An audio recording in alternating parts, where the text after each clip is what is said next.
sabe? A Camila estava comentando hoje um exemplo que é do Lamarck. O Lamarck hoje, que é a ideia do uso e desuso, ele é tratado como se ele fosse um imbecil. Nossa, como ele acreditava nisso. Gente, ele vivia num mundo em que as espécies foram criadas por Deus e elas eram fixas. Ele está falando de evolução. Isso é um salto bizarro na ciência. Claro. Ele errou o mecanismo, mas ele era um gênio. Ele era um gênio da época dele, porque ele enxergou algo que as pessoas consideravam impossível de enxergar. Porque as amostras que estavam chegando, né, de tudo que estava acontecendo naquela época, era assim, gente, eu acho que a Terra é mais antiga do que, né? Eram outros pesquisadores falando, porque tudo era muito misturado, né? Claro. Essas conferências, essas conversas, as trocas de carta. Então, era filosofia natural, né? Vamos dizer assim. Né? Eles começaram a olhar, falando, não, pera, eu acho que a Terra é mais antiga do que a gente está achando que é. Olha, a gente vai para tais lugares, a gente consegue ver camadas, né, da Terra e consegue ver organismos que hoje a gente não encontra. E aí ele falando, olha, eu acho que essa ideia fixista de que as coisas foram criadas de um jeito e estão aí até hoje, está errada. As coisas mudaram, as coisas vão mudando, as coisas dos organismos, né? Os organismos vão mudando ao longo do tempo. E aí, bem mais para frente, várias conversas, tem os caras que falam, está mudando, mas eu acho que está degenerando, porque o que veio primeiro era melhor. Porque eles viam grandes estruturas, né? Aí eu acho que está degenerando, porque ainda tinha essa ideia de um Deus criador, né, que foi lá, fez tudo perfeitinho. Nasceu pronto, né? Nasceu pronto e agora as coisas estão mudando para pior. E aí vem outros caras, até Darwin e vários outros junto com Darwin, o próprio Wallace. Gente, qual que é o primeiro nome do Wallace? Não vou lembrar. Alfred. Acho que sim. Enfim, eles chegam na mesma coisa muito juntos, tanto que quando o Wallace fala, olha, querido amigo Darwin, que a gente ainda não se encontrou, né? Ele manda uma carta. Querido amigo Darwin, a gente ainda não se encontrou pessoalmente, mas a gente já troca carta há tanto tempo, e você tem uns parça tão legais, que são lá da Royal Society. Não era Linnean Society? Acho que sim. Royal, não sei, de uma dessas sociedades aí científicas.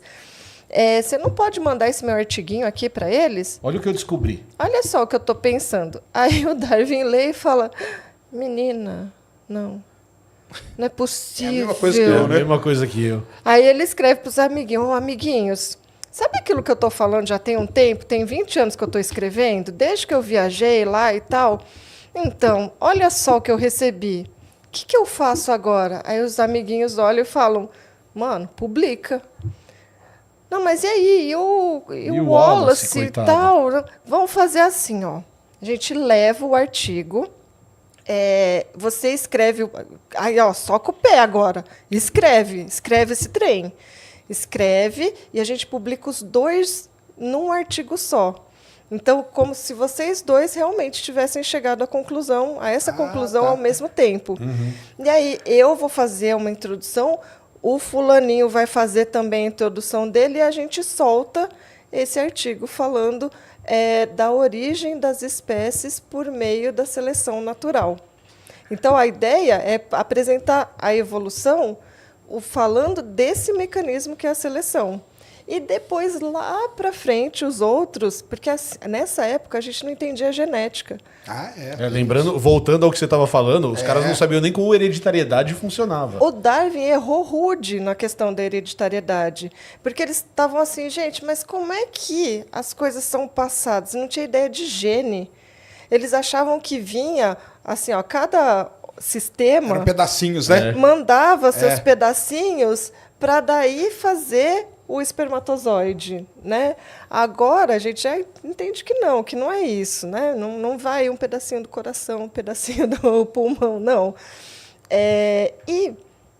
Ele não sabia hereditariedade, ele entendia que as coisas eram passadas de pais para filhos, mas ele não sabia o mecanismo. Depois é que vai vir o Mendel para falar de uma questão mais que ele chamava de fatores, para daí chegar em genes, para depois os caras ainda descobrirem o que era o gene, onde estava, onde estava na célula, que tinha lá no núcleo. Eles ficavam olhando para o núcleo e falando, mas será que é daqui mesmo? Aí encontraram o DNA. Aí depois vai ver a estrutura do DNA. E mesmo assim, depois eles ficavam, gente, mas é isso aqui mesmo ou são as proteínas que estão no DNA? Porque no DNA também tem umas proteínas ali para ele, né, virar cromossomos, compactar e tal. Até chegar numa galera falando de... Não, vamos repensar essa história de evolução. O que é evolução? Evolução é uma mudança, aqui eu vou fazer uma tradução, né? Uma mudança na frequência das características. Porque a gente fala, é uma mudança na frequência alélica, mas vamos falar, uma mudança na frequência das características de uma geração para outra. Isso é frequência e população. É conjunto de organismos. Isso é... Aí, assim, ó, o indivíduo ele não evolui. Quem evolui são as populações, porque a gente está vendo uma mudança na frequência das características da população, do conjunto de organismos da mesma espécie. Claro. E isso pode acontecer por seleção natural, por mutação, por deriva genética e por migração. Então, são vários mecanismos que daí eles colocam junto ali no guarda-chuvinha da evolução. E voltando ao começo da conversa, uma vez uma aluna minha disse assim, eu só vou acreditar em evolução o dia que um macaco pariu uma pessoa. E eu falei para ela, é esse dia que eu vou parar de acreditar em evolução. Exatamente. Porque isso é Deus me sacaneando, falando assim, ó como você estava errado. E por que quando a gente fala de divulgação científica, a gente está falando de um trabalho que é árduo? Porque para você entender a evolução, você precisa entender toda essa conversa que a Camila trouxe para a gente construir esse arcabouço de conhecimento para a pessoa deixar de acreditar em evolução e entender que evolução é uma verdade científica comprovada de várias maneiras diferentes. Mas olha o tanto de informação que você precisa saber para conseguir chegar nessa conclusão de que um macaco nunca vai parir uma pessoa, que o chimpanzé nunca vai parir uma pessoa. E que nunca vai nascer um chimpanzé de uma pessoa também. Então, o negacionismo ele é muito mais simples. Eu falo, não, evolução não existe. Foi... por causa disso, né? Isso, só falar. Já viu um macaco parir um ser humano? Não, então evolução não existe. Se Deus veio e fez tudo uma vez. Isso, se a gente veio do macaco, como você disse, por que macaco existe? Então... isso é muito mais fácil do que todo esse caminho. E as pessoas têm medo desse nome. E assim, evolução não é um negócio para a gente ter medo. Evolução é uma coisa que acontece, é uma mudança que vai acontecendo ao longo do tempo. É isso? Só isso. Então, algumas mudanças, assim... teve uma coisa, um artigo...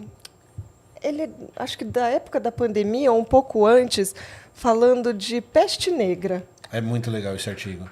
Você quer explicar ele?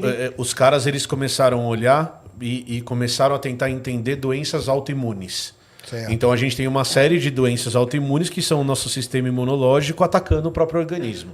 Então, por exemplo, eu tenho uma doença chamada hipotireoidismo, porque eu não tenho tireoide mais, porque o meu sistema imunológico destruiu.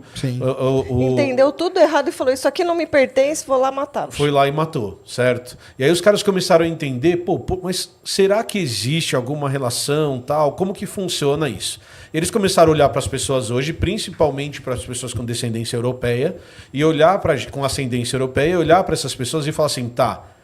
Essa característica de doenças autoimunes, ela está muito ligada a essa população que tem essa ascendência europeia.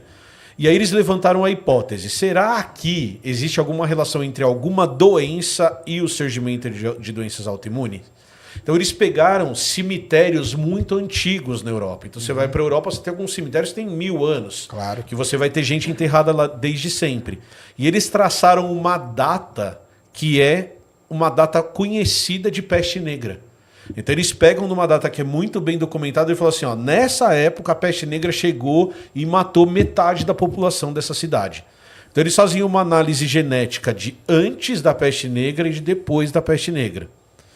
Todo mundo que era suscetível à doença morreu de peste negra. E quem sobreviveu é quem tinha um sistema imunológico mais forte porque conseguiu sobreviver à doença. Faz sentido isso, não faz? Claro. Só que o sistema imunológico das pessoas é tão forte que ele começou a atacar o próprio corpo. Ele já atacava, provavelmente. Provavelmente ele já atacava nessas pessoas, mas é que a proporção de pessoas que tinham essa característica era bem pequenininha.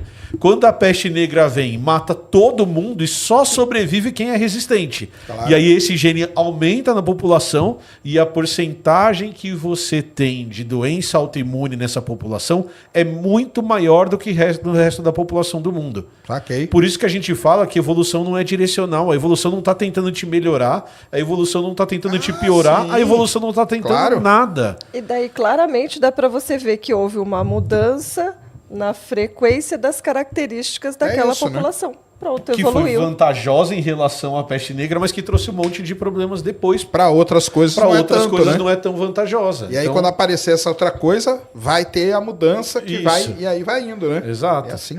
É. Então... E quando essas pessoas começaram a ir para outros lugares, levando essa característica, que é um mecanismo de fluxogênico, de migração, nessa população onde elas chegaram, elas também mudaram a frequência das características. Sim. Ali também houve evolução. Sem seleção natural. Sem seleção natural, exato. Mas você tem que entender tudo isso para entender essa história. É. E isso que é interessante. Eu acho muito legal. Desculpa, gente. Acho. Desculpa, gente. É que eu não, o pessoal adorou. Pediram o corte aí, a galera vai fazer aí, ó, explicando a evolução aí. E não só corte, o primeiro episódio do Biologia em Meia Hora explica toda essa história. Também. Então vamos lá, ó. Podcast da Camilinha, Biologia em Meia Hora. Vai lá e Mas escuta. Aqui é bom porque a galera vai pegar e vai ficar fazendo react. Excelente. Façam react. Façam react. Façam. Se eu falei alguma coisa errada, corrijam. Vocês não vão, né? Para debate, eu ia falar isso. Pode fazer react que quiser.